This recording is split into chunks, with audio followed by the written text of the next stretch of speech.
Casey, we're just really thankful that you are able to come today with your husband, and we appreciate your willingness to sit down and visit with us. We know you have 3 small children, and being on the campaign trail is definitely a sacrifice for your family.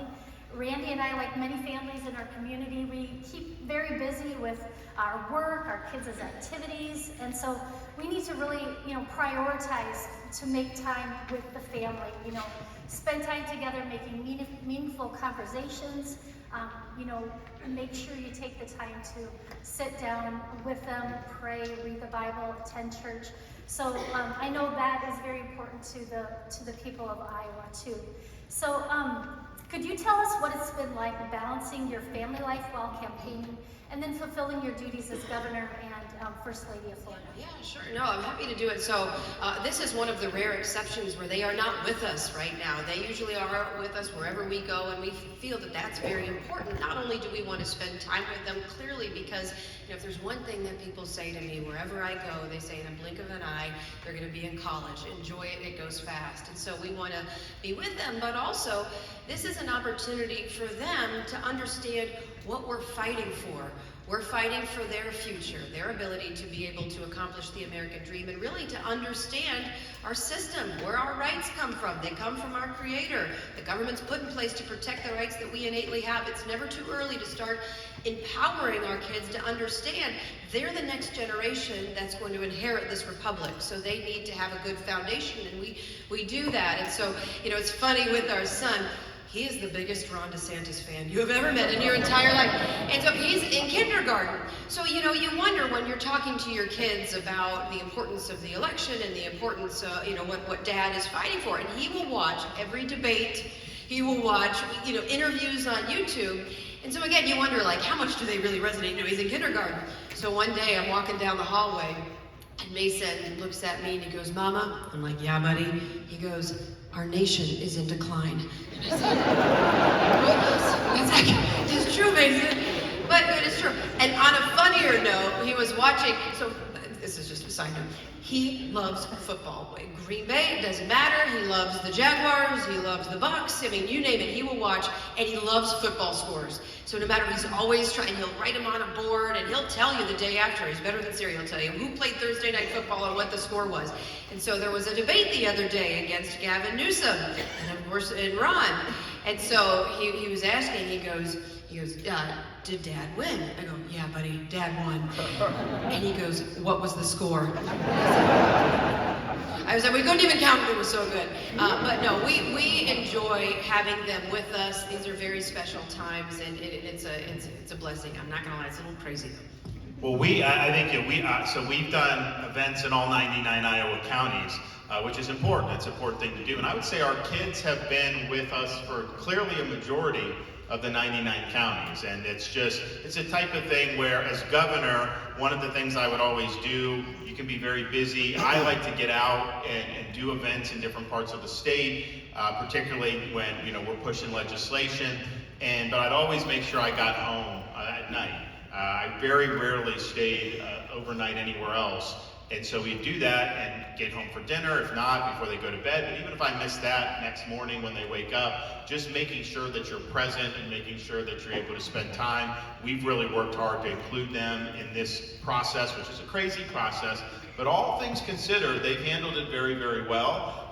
They're a little bit upset at me right now because we live in Tallahassee, which is where the governor's residence is, and they've become fans of Florida State football. And so a couple weeks ago, they were asking me about what was going to happen with the playoff. And I said, well, if Florida State just wins the remainder of their games, there won't be more than 4 undefeated teams, and so they will go to the playoff. That's what'll happen.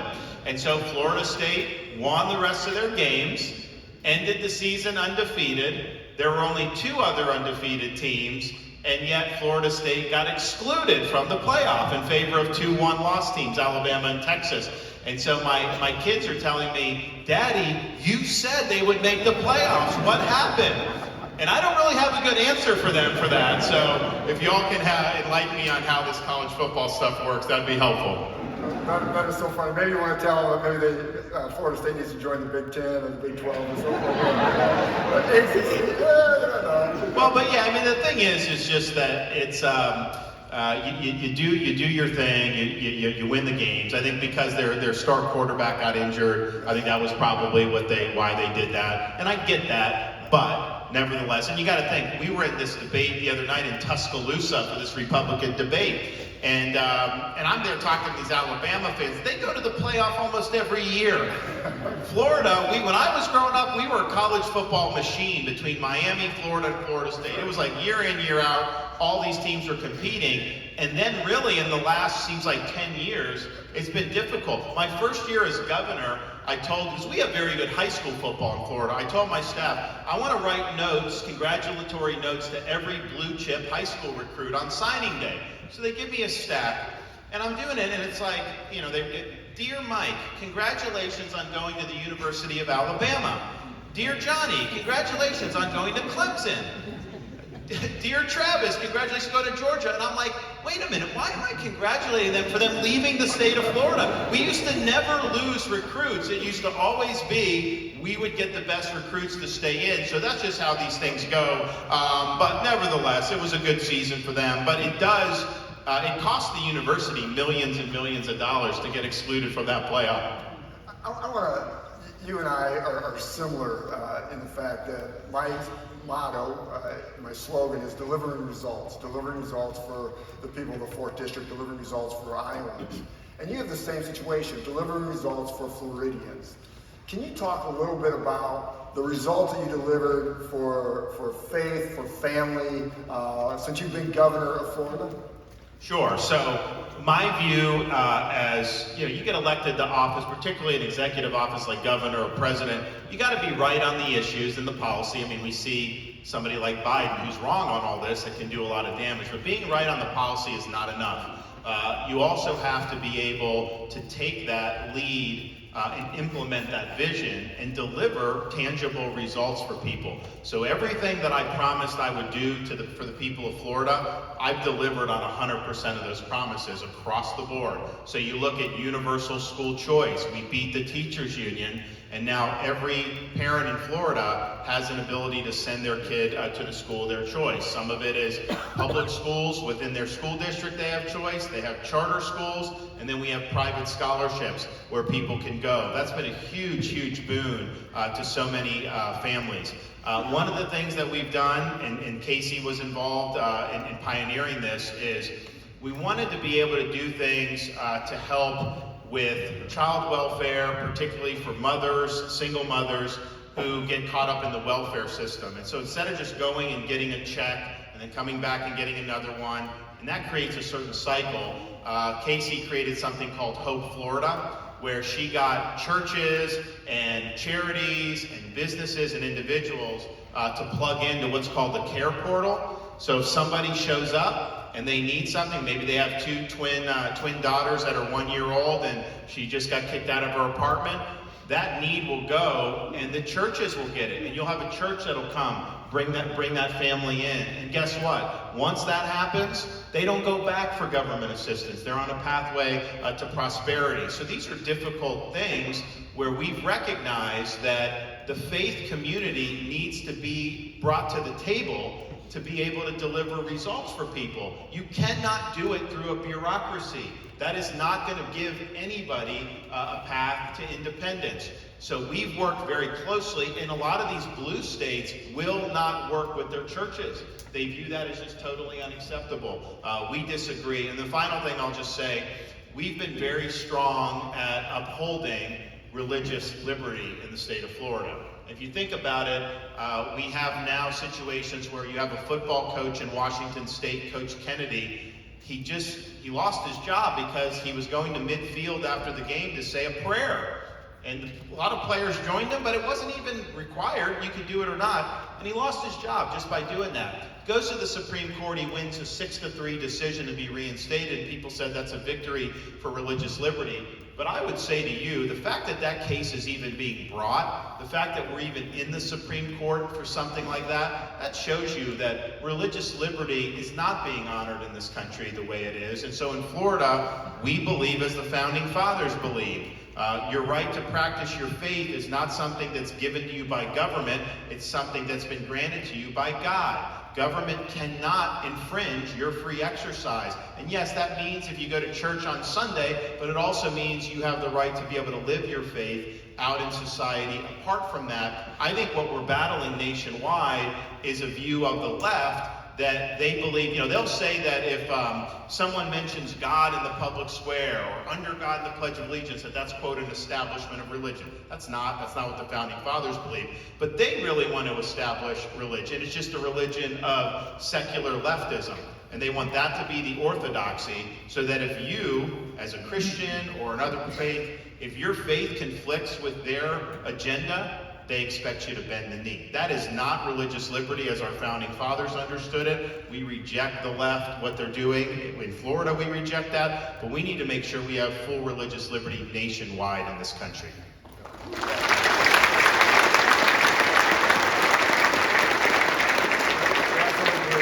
have to have religious freedom. I mean, that is paramount. It's in our Constitution. Lynette, I think there's a question from one of the students here at Dordt. Yes, we are so grateful for so many students and college students and high school students that are visiting today. So we want to give a shout out to you. And some of the students submitted questions, and so we're just very excited to have them engaged in the political process, and seeing their passion gives us hope, for America's future. So our first question is from Matt Haken, who is a civil engineering major here at Dordt University. Matt, can you raise your hand, please? All right, this is Matt's question.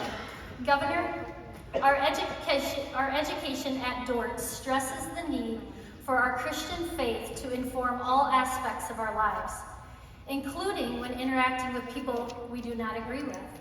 How will you show kindness and humility when working across the aisle while not wavering on your own convictions? Well, it's a great question, and thank you for that. My philosophy has always been this. I have very strong principles. I'm willing to go out and fight for that. I'm willing to go out and fight for the people that I represent, especially when it's not easy. And we have big battles that we fight.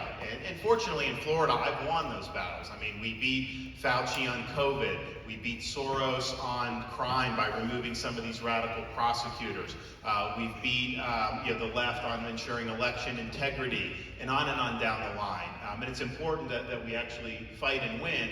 But what I also understand is, you and I can be in a political battle over one issue today, but then 6 weeks from now, there may be another issue that maybe we are allied on. And so if you disagree with me 80% of the time, that's fine. And we can fight on those 80%, but if you agree with me on the 20%, I'm willing to put aside the previous disagreements and work with you on the other 20%. I think that's the way you're able to get more stuff done. I think and honestly in Florida, if you look at a lot of the stuff we've done, as much as the media, anything we do, they try to mischaracterize or whatever, but a lot of our biggest initiatives, we're getting almost unanimous support in the legislature. Some of the things that we've done. So I think that somebody who is willing to work on those issues, and then of course within kind of more on our side, not every Republican is going to agree with me 100% of the time, but my 80% friend is not my 20% enemy. I want to work with them. I want them on the team for that 80%. I just think that's a better model of leadership. I think we want to bring as many people into the fold as you can. You don't water down your convictions. We're not going to do pale pastels. We'll lead with what Ronald Reagan called bold colors, but we're also going to do it in a way that's maximizing our ability to build coalitions and deliver results. Absolutely. Casey, I want to ask you a question. Lynette and I found that we grow closest to the Lord in hardships. And it's always tough. And I know you had your bout with cancer. I know you lost, I believe, a brother early on. And how does going through trials, what advice would you give to others that are fighting these battles right now? How does this help and grow your faith? I mean, I think it's all about being rooted in faith and just having a strong understanding that, you might not understand why something is happening, but just believe and stay strong and do everything that you need to do to go forward.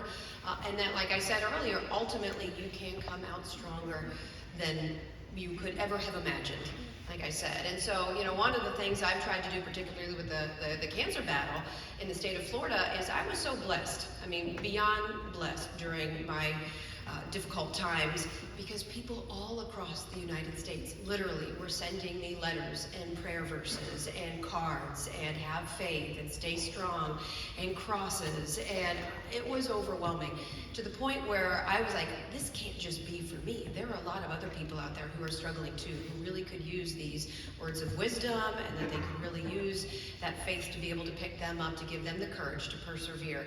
And so we started an initiative in Florida, and there's a lot of components to it, but one of which is to be able to provide an avenue electronically for people to be able to pray for others who are suffering.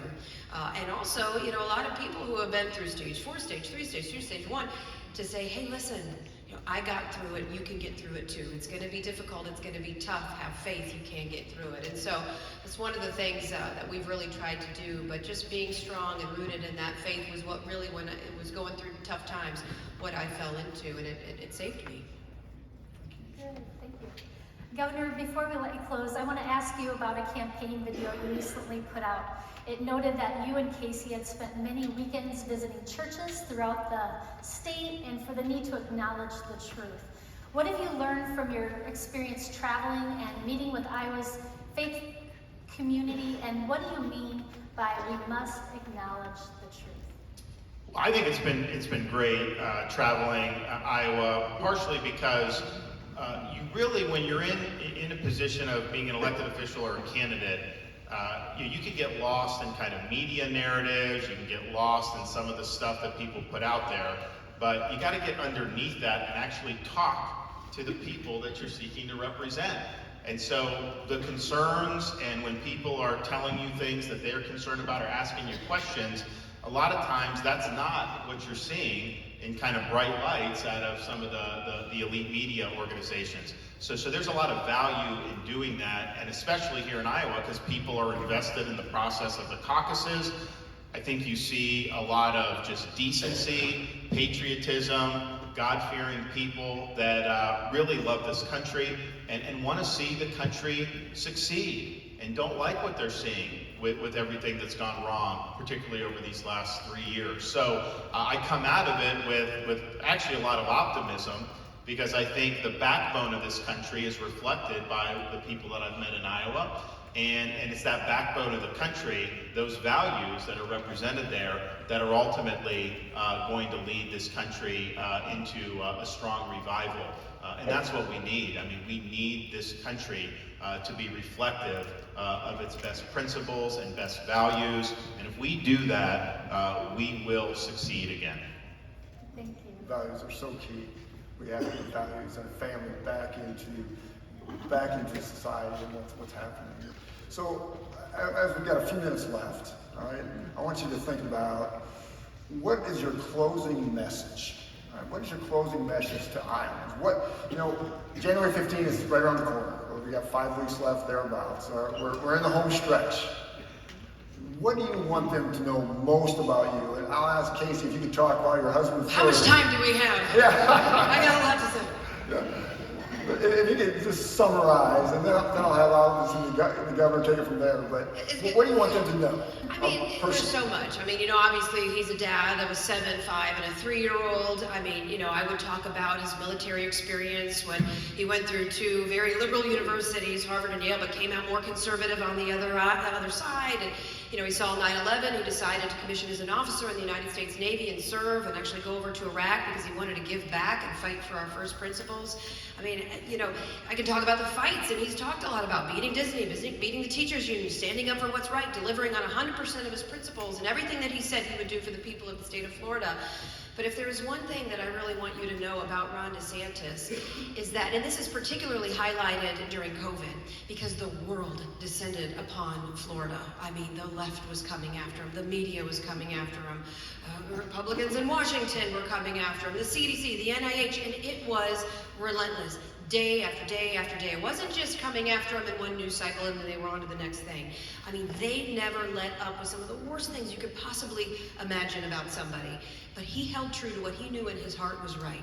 He stood up for the children to be able to be in school. He made sure that people were able to work to put food on the table for their families. He made sure that families could be with their loved ones in the final moments of their life.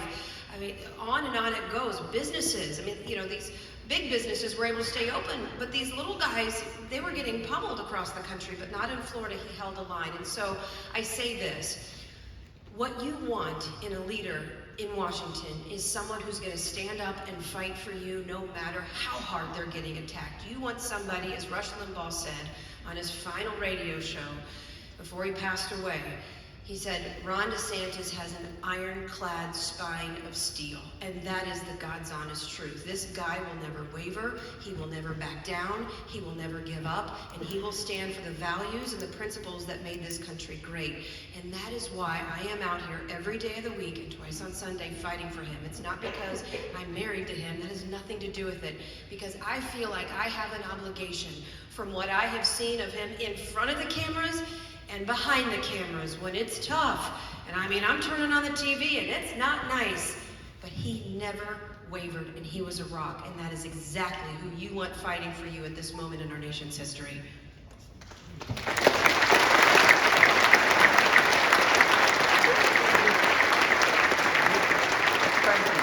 Thank you. That's passion.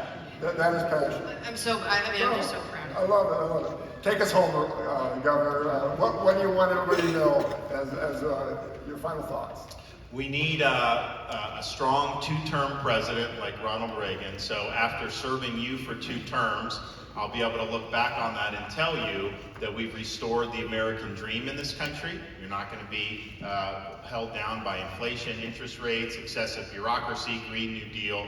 We'll fix all of that. I'll be able to tell you that we've restored the sovereignty of this country. Drug cartels are no longer going to be ruling the roost. We're not going to have massive amounts of fentanyls and illegal aliens pouring in. We're going to be able to say we've revitalized our nation's military, fended off the threat posed by the Chinese Communist Party, and that the 21st century is still an American century. We'll be able to say that our school systems are now educating kids but not indoctrinating kids, that the rights of parents are respected, and that there's been a new emphasis on teaching kids about American civics and what it means to be an American.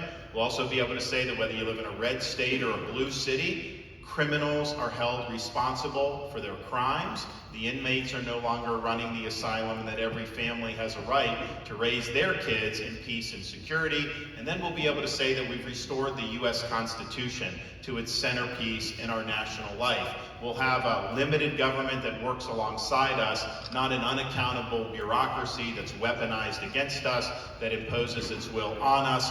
We will have held all the agencies responsible for COVID accountable. We will have ended weaponization of agencies like the DOJ and the FBI, and we will have ensured robust religious liberty all throughout the land. And we'll be able to say more, but if we can just say those things, then we'll be able to say that we've restored America to what Ronald Reagan called the shining city on a hill. We cannot be the first generation of Americans to leave to our kids and grandkids an America less prosperous and less free than the one we inherited. That would be breaking faith with every generation of Americans that have come before us. And so, as the only veteran running in this race, part of my motivation is we've got young kids and we're looking for the future, but I also am conscious of the debt of gratitude we owe to people throughout our country's history who've put on a uniform, risked their lives, and in some cases given the last full measure of devotion for service to this country. We're not doing justice to their sacrifices if we don't turn this country around. So as your candidate, I will get the job done next November like I did in Florida. As a leader, I'll always conduct myself in a way that you can be proud of. And as a president, you'll be able to count on me. I will not let you down. Thank you all. God bless.